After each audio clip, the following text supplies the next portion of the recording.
الحمد لله نحمده ونستعينه ونستغفره ونؤمن به ونتوكل عليه ونعوذ بالله من شرور أنفسنا ومن سيئات أعمالنا من يهده الله فلا مضل له ومن يضلله فلا هادي له ونشهد أن لا إله إلا الله وحده لا شريك له ونشهد أن سيدنا ومولانا محمدا عبده ورسوله بالهدى ودين الحق أرسله أما بعد فأعوذ بالله من الشيطان الرجيم بسم الله الرحمن الرحيم قل إن كنتم تحبون الله فاتبعوني يحببكم الله صدق الله مولانا العظيم وصدق رسوله النبي الكريم إن الله وملائكته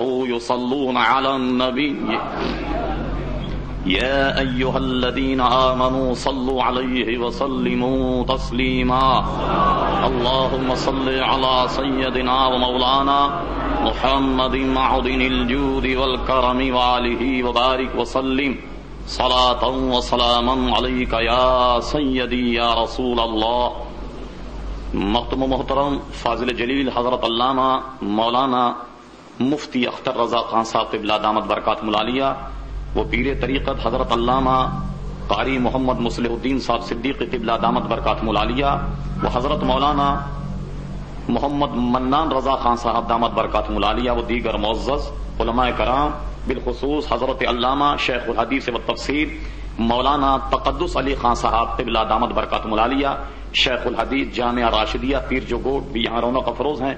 بڑی بابرکت محفل ہے۔ اعلی حضرت امام اہل سنت کے خاندان کے چند ایسے حضرات جن کی آپ زیارت کر رہے ہیں وہ آپ کے سامنے یہاں رونق افروز ہیں۔ خصوصی خطاب تو حضرت علامہ مفتی اختر رضا خان صاحب قبلہ دامت برکات ملالیہ کا ہوگا۔ چند منٹ کے لیے میں بھی آپ کی سمع خراشی کے لیے کھڑا ہو گیا ہوں۔ حقیقت حال یہ ہے کہ ہم اور آپ یہاں جمع ہو کر اعلی حضرت امام اہل سنت کو نذرانی عقیدت پیش کر رہے ہیں۔ عنوان اگرچہ اس محفل کا یہ ہے، حجت الاسلام حضرت علامہ مولانا حامد رضا خان صاحب فاضل بریلوی رحمت اللہ تعالی علیہ، جو اعلی حضرت امام اہل سنت کے بڑے فرزند ہیں، ان کے سلسلے میں یہ محفل منعقد ہے۔ کتنی بارونق محفل ہے کہ جہاں حجت الاسلام کا عرس اور ان کے اصال ثواب کی محفل ہو رہی ہو، خود انہی کے شہزادے اس محفل کی صدارت فرما رہے۔ عزیزان گرامی، حقیقت حال یہ ہے کہ اعلی حضرت امام اہل سنت نے جو تفسیری کام کیا ہے، جو تجدیدی کام کیا ہے، جتنے بھی کام کیے ہیں، جو دین کا احیاء کیا ہے، ان تمام کا احاطہ، ان تمام کا حصہ تو بڑا مشکل ہے۔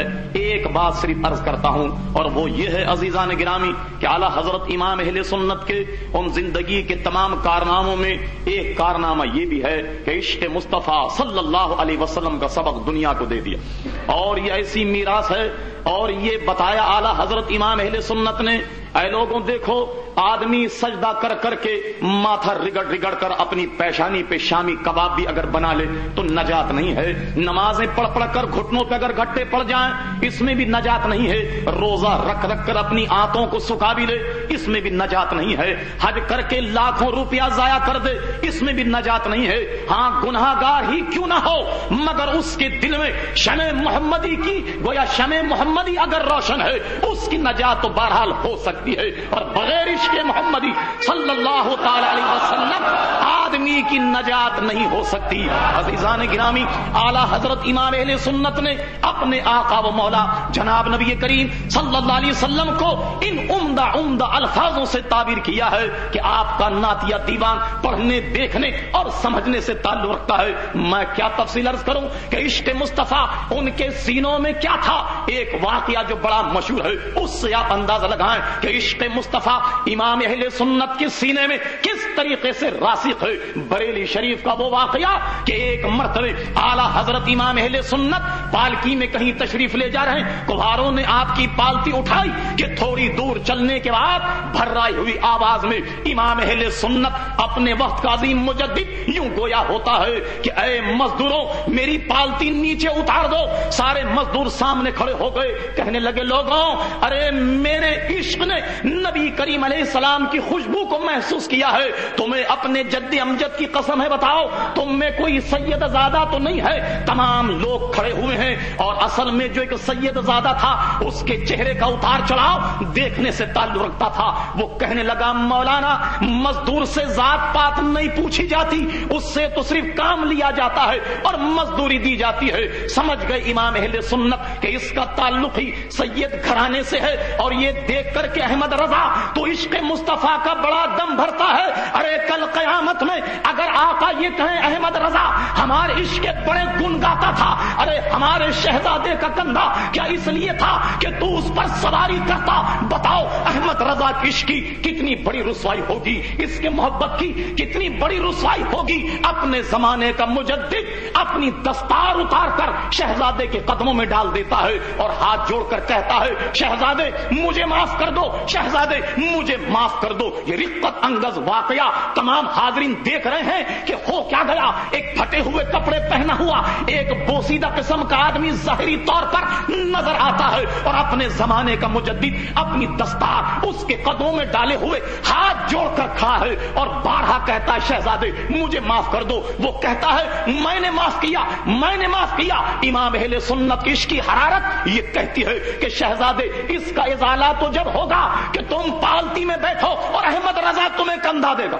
اللہ اکبر، غور کیجئے، عشق نبی کریم صلی اللہ تعالی علیہ وسلم بالآخر اس شہزادے کی ضد پر اسے پالتی میں بٹھا کر جب تک امام اہل سنت نے کندھا نہ دے دیا اس وقت تک قلب کو تسکین نہیں ہوتی ہے۔ ایمان سے کہو کہ جس کی اولاد کے بارے میں جس کے دل میں اتنی محبت اتنا عشق ہو ان کے جد امجد جناب نبی کریم علیہ السلام سے محبت کا کون اندازہ لگا سکتا ہے؟ یہ دس امام اہل سنت کو کس نے دیا؟ آئیے لگے ہاتھ جنید بغدادی کا وہ واقعہ دیکھیے کہ جس نے امام اہل سنت کو یہ سبق دیا۔ جنید بغدادی اپنے زمانے کا مشہور پہلوان، اپنے زمانے کا رستم ہے اور بغداد کے اس حاکم کے برابر ان کی نشیز رکھی ہوتی ہے۔ ایک موقع پر بادشاہ وقت یہ اعلان کرتا ہے کہ جنید کو جو شکست دے گا اتنا اتنا انعام پائے گا۔ اعلان کرنے کے بعد چند مہینے گزر گئے کہ ایک 1.5 پسلی کا آدمی پھٹے ہوئے کپڑے پہنا ہوا سوکھا سا کا آدمی دربار میں کھڑا ہو کر کہتا ہے کہ بادشاہ سلامت آپ کے اس نامی گرامی پہلوان سے میں لڑنا چاہتا ہوں۔ لوگ اس کی پسلیوں کو دیکھ رہے تھے، حضرت جنید کو دیکھ رہے تھے، کہتے تھے کیا یہ دبلا پتلا آدمی اپنے زمانے کے رستم اپنے زمانے کے اتنے بڑے پہلوان کو کیا پچھاڑ سکتا ہے؟ لوگ اس کا ہنسی اور مذاق اڑا رہے تھے اور وہ شخص تھا کہ کہنے لگا نہیں جناب، یہ مذاق اور ٹھٹا کو تکیہ بنا کر اپنے پہلوان کو شکست سے بچانے کی کوشش کی جا رہی ہے، میں تو اس سے لڑ کر ہی رہوں گا۔ غرض یہ کہ دنگل ترتیب دیا گیا، کشتی جناب مقرر ہو گئی۔ اب جنید بغدادی جب میدان میں اترے اور یہ سوکھا سا کا شخص میدان میں اترا، لوگ دیکھ رہے تھے کہ شیر اور بکری کی لڑائی ہے۔ پہلوانوں کو کبھی کشتی لڑتے دیکھا تو ہوگا کہ ایک دوسرے کی گردن پر جب وہ ہاتھ رکھتے ہیں ایک دوسرے کا کس ایک دوسرے کا زور دیکھتے ہیں۔ اب یہ دونوں پہلوان شیر اور بکری کی لڑائی ہے، دنیا دیکھ رہی ہے یہ کیا تماشا ہے، یہ کیوں بلا وجہ اپنی زندگی سے تنگ آ کر جنید سے لڑنے کے لیے آیا۔ یہ دونوں حضرات ایک دوسرے کے کندھے پر جب ہاتھ رکھتے ہیں اور دونوں کے سر مل گئے، اس سوکھے پہلوان نے کہا، اس دبلے پہلوان نے کہا کہ جنید میں خوب جانتا ہوں کہ تو اپنے وقت کا پہلوان ہے، میں پہلوان نہیں ہوں، مگر اے جنید میرے بچے فاقوں سے تڑپ رہے ہیں، اگر آج تو اپنی عزت مجھ پر قربان کر دے، میرا تعلق حضور کے گھرانے سے ہے، میرا تعلق ہاشمی خاندان سے ہے، اے جنید اگر آج تو پچھڑ جائے اپنے اپنی عزت کو خاک میں ملا دے. میں اگر اس کشتی کو جیت گیا تو تیرے کشتی مارنے کے بعد, تجھے پچھاڑنے کے بعد مجھے اتنا انعام ملے گا کہ میرا گھر بھر پھلے گا پھولے گا. مگر جنید, میں تجھ سے وعدہ کرتا ہوں کہ آج اگر تو نے اپنی عظمت کا سودا میرے لیے کر دیا, سرکار کے لیے کر دیا, اور اہل بیت کی محبت میں اگر تو نے آج یہ ذلت برداشت کر دی, میں تجھ سے وعدہ کرتا ہوں کہ کل قیامت کے میدان میں اپنے نانا جناب نبی کریم علیہ السلام سے تیرے سر پر فتح و نصرت کی دستار بندھا دوں گا.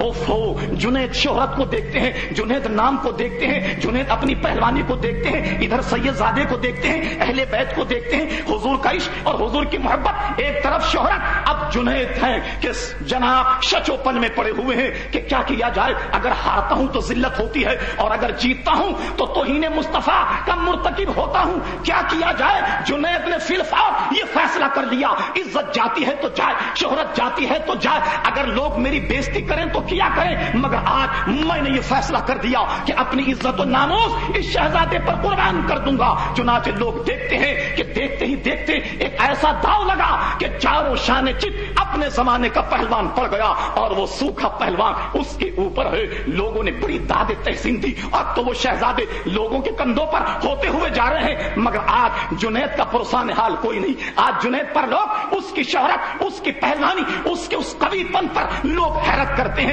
آج جنید کی وہ ذلت ہوئی کہ اس سے پہلے نہیں ہوئی. آج ان کا کوئی پرسان حال نہیں, آج ان کا کوئی غمخار نہیں. اس کے بعد تنہے تنہا رات ہونے کے بعد دنگل سے اٹھے اور چلے گئے اپنے گھر.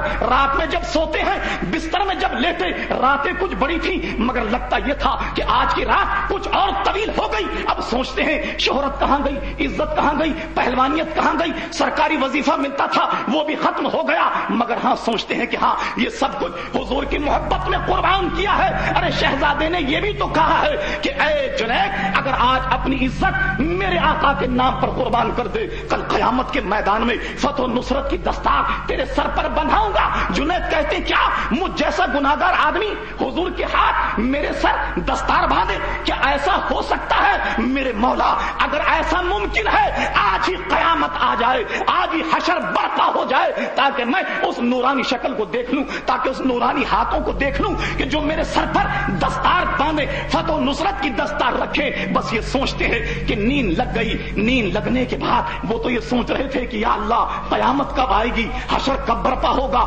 کتنے سال ہیں, کتنی صدیاں ہیں, کتنے دن ہیں. مگر جب لیٹے اس کا ثمر یہ ملا, اس کا انعام یہ ملا کہ سرکار ابد قرار خواب میں تشریف لے آئے. کہنے لگے جنید, ارے ہم اپنے شہزادوں کا ادھار قیامت تک کے لیے ادھار نہیں رکھتے, کھڑے ہو جاؤ, ہم تو تمہاری دستار بندی کو آئے. اگر جنید پر حال کھلا کہ یہ سودا ارے اتنا وہ نہیں تھا تاخیر والا کہ قیامت میں یہ سارا سما ہوتا.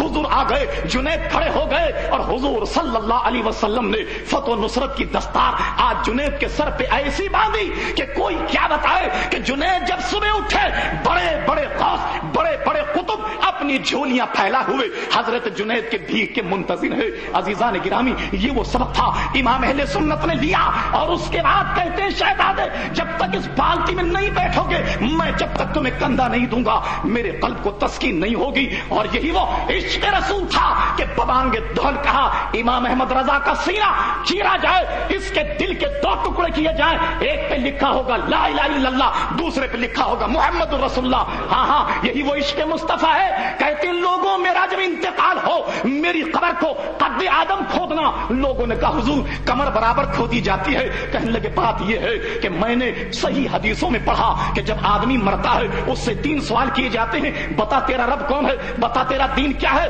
اور اس کے بعد حضور علیہ السلام اپنی جسمانی صورت میں تشریف لے آتے ہیں, چہرے انور دکھا کر. فرشتے کہتے ہیں اے قبر والے بتا ان کے بارے میں کیا کہتا ہے. ارے غلام مصطفیٰ ہوگا, اگرچہ مجھ جیسا گناہگاری کیوں نہ ہو. کہے گا فرشتوں ان کے بارے میں پوچھتے ہو, ارے یہ تو وہ ہیں جن پر دوران نماز میں سلام پڑھا کرتا تھا, یہ تو وہ ہے جن پر دوران نماز میں درود پڑھا کرتا تھا. کہا میں نے یہ کتابوں میں پڑھا ہے. اب احمد رضا کی خواہش یہ ہے کہ حضور جب قبر میں آئے تو یہ کھڑا ہو کر قبر میں بھی کہے مصطفیٰ جان رحمت پہ لاکھوں سلام، شمع بزم ہدایت پہ لاکھوں سلام. ہاں ہاں کہتے ہیں آنکھ عطا کیجئے اس میں ضیاء دیجئے، جلوہ قریب آ گیا تم پہ کروڑوں درود. عزیزان گرامی، یہ وہ عشق مصطفیٰ کا سرا جو اعلیٰ حضرت امام اہل سنت نے ہم کو دیا ہے. ہمیں اسی کو مضبوطی کے ساتھ تھامے رہنا چاہیے. قسم خدا کی نجات نجات نجات اگر ہے تو اسی سبق میں ہے. ہاں ہاں کیوں رضا آج گلی سونی ہے،